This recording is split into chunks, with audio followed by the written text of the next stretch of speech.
D K she ಅವರು comment ಕೊಟ್ಟಿದ್ದಾರೆ, ನಾನು ರಾಹುಲ್ ಗಾಂಧಿ ಜೊತೆ ನಿಲ್ತೀನಿ ಈ ವೋಟ್ ಶೇರ್ ಅಲಿಗೇಷನ್ಸಲ್ಲಿ ಅಂತ ಅವ್ರು ಹೇಳ್ತಾ ಇದ್ದಾರೆ. ಬೇರೆ ದಾರಿ ಇದೆಯೇನು ಡಿ ಕೆ ಶಿ ನಿಮಗೆ? ನೆಕ್ಸ್ಟ್ ನೀವು ಸಿ ಎಮ್ ಆಗಬೇಕು ಅಂದರೆ ರಾಹುಲ್ ಏನು ಹೇಳಿದ್ರು ಹೌದು ಸರ್ ಅಂತ ಹೇಳಲೇಬೇಕು ನೀವು. ಈಗೇನೋ ದೊಡ್ಡದಾಗೆಲ್ಲ ಫ್ರಾಡ್ ಆಗಿಬಿಟ್ಟಂಗೆ ಒಂದೊಂದು ಅಲಿಗೇಷನ್ಗೂ election commission of India clarity ಕೊಟ್ಟಿದ್ದಾರೆ. ನಾವು ಯಾರು ರಾಹುಲ್ನ ನಂಬಲ್ಲ. ಯಾಕಂದರೆ ಅವರು ರಫೇಲ್ ವಿಷಯದಲ್ಲಿ ಲಂಚ ಲಾವಣ್ಯ ತಾಂಡವಾಡ್ತಿದೆ ಅಂತ ಹೇಳಿದ್ರು, ಸುಪ್ರೀಂ ಕೋರ್ಟ್ ಇಲ್ಲ ಅಂತ ಹೇಳಿದ್ರು. ಪೆಗಾಸಸಲ್ಲಿ ನಮ್ಮ ಫೋನೆಲ್ಲ ಟ್ರ್ಯಾಕ್ ಮಾಡ್ತಾರೆ ಅಂತ ಹೇಳಿದ್ರು, ಸುಪ್ರೀಂ ಕೋರ್ಟ್ ಹೇಳಿದ್ರು. ಎಲ್ಲ ನಿಮ್ಮ ಫೋನೆಲ್ಲ ಕೊಡ್ರಪ್ಪ ಫಾರೆನ್ಸಿಕ್ ಲೈಬ್ರರಿಗೆ, ಸೈನ್ಸ್ ಲ್ಯಾಬೊರೇಟ್ರಿಗೆ ಚೆಕ್ ಮಾಡೋಣ ಅಂತ ಹೇಳಿದ್ರು. ಒಬ್ಬರು ಕೊಡಲಿಲ್ಲ. ಮಿಕ್ಕಿದಾಗ ಕುಣಿದಾಡಿದ್ರು 106 ಜನ. ಯಾರು ಕೊಡಲಿಲ್ಲ. ಯಾಕೆ? ಅವ್ರಿಗೆ ಗೊತ್ತಿದೆ ಸುಳ್ಳು ಅಂತ. ಏನೋ ಒಂದು ನೆಪ ಇಟ್ಕೊಂಡು ಒಂದು ಗಲಾಟೆ ಮಾಡಬೇಕಷ್ಟೇ. ಅದೇ ಥರ ಇದು ಮಾಡ್ತಾ ಇದ್ದಾರೆ. ಆಯಿತಾ? ಇದನ್ನು ಯಾರು ಜನ ನಂಬ್ತಾ ಇಲ್ಲ. ಬುದ್ಧಿವಂತರಾಗ್ಬಿಟ್ಟಿದ್ದಾರೆ ಜನ.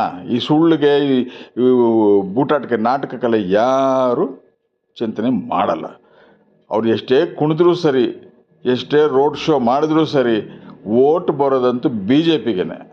ಇವಾಗಲ್ಲ, 26ಗಲ್ಲ, 31ಗಲ್ಲ, 36ಗಲ್ಲ, ಈ ಜನ್ಮಾಂತರಕ್ಕೂ ಬಿ ಜೆ ಪಿ ಬರಲ್ಲ. ಯಾಕಂದರೆ ನಿಮ್ಮ ಕಾಂಗ್ರೆಸ್ಗೆ ದೇಶ ಅನ್ನೋದೇ ಇಲ್ಲ.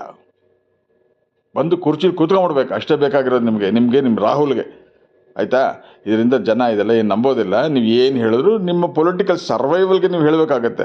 ಇದನ್ನೇನಾದ್ರು ನೀವು ಅಬ್ಜೆಕ್ಟ್ ಮಾಡಿದ್ರೆ ನೀವು ರಾಜೀನಾಮೆ ನಂಬರ್ 2 ಆಗ್ತೀರಾ. ನಿಮಗಿಷ್ಟ ಇಲ್ಲ, ಅದು ಪವರ್ಲಿ ಇರಲೇಬೇಕಲ್ವಾ? ಅದೇ ತಾನೇ ಕಾಂಗ್ರೆಸ್ಲಿರೋ ಒಬ್ಬೊಬ್ರಿಗೂ ಇರೋ ಆಸೆ, ನಾವು ಪವರಲ್ಲೇ ಇರಬೇಕು, ಯಾವಾಗಲೂ ಇರಬೇಕು ಪವರಲ್ಲಿ ಅಂತ. ಏನೋ ಸುಳ್ಳು ಹೇಳ್ಕೊಂಡು ಬಂದುಬಿಟ್ರಿ ಪವರ್ಗೆ, 5 ವರ್ಷ ಗ್ಯಾರಂಟಿ.